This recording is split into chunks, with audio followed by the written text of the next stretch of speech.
So, good day everyone. So, ang itatakal natin ngayong araw is all about Kalakalang Panlabas.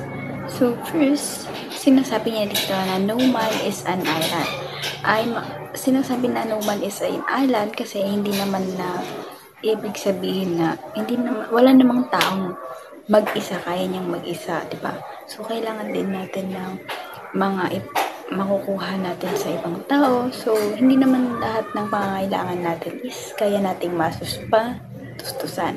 So, nakukuha din naman natin yung iba na mga ginagamit natin sa ibang bansa dahil yung iba meron tayo na wala sa ibang bansa and meron sa ibang bansa na wala ang Pilipinas. Ang kalakalang panlabas ay tumutukoy sa pagkalakalan o pagpili ng pagbenta ng kalakal ng isang bansa. So, first, tumako tayo sa absolute advantage theory. So, pinanungkalan ni Adam Smith, ito ay kaalinsapin ng pagkalathala ng kanyang aklat na Inquiry into the Nature and Causes of the Wealth of Nations noong 1176 and naipakita kung paano ang isang bansa o individual ay may kakayahan na gumawa ng isang produkto o serbisyo ng mas mabilis, mas mura o mas maganda kesa sa ibang bansa. So, may tinatawag din tayong comparative advantage. Ang isang bansa ay may comparative advantage sa paggawa ng isang bagay o serbisyo kapag kaya niyang gawin ang mga produkto o serbisyo ng mas efficient kumpara sa ibang uri ng produkto o serbisyo sa larangan ng kanyang paghambing sa ibang bansa. So, may tinatawag tayong export at import.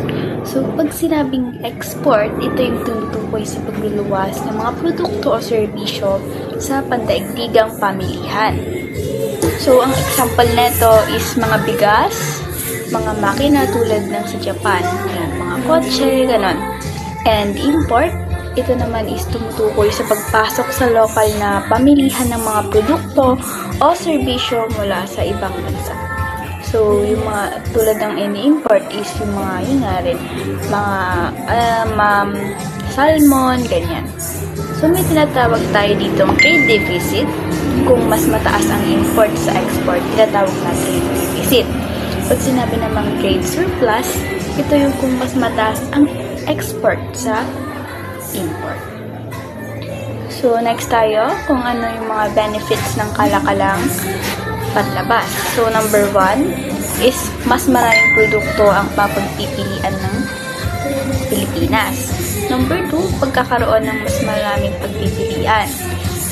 And pangatlo, pagpapabuti ng technology.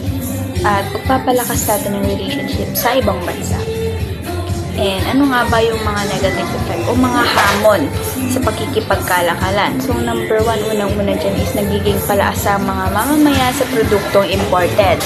And number 2, hindi nalilinang ang mga pamalikhain ng mga mamamayan dahil umaasa na lamang sila sa mga produktong gawa ng ibang bansa, diba?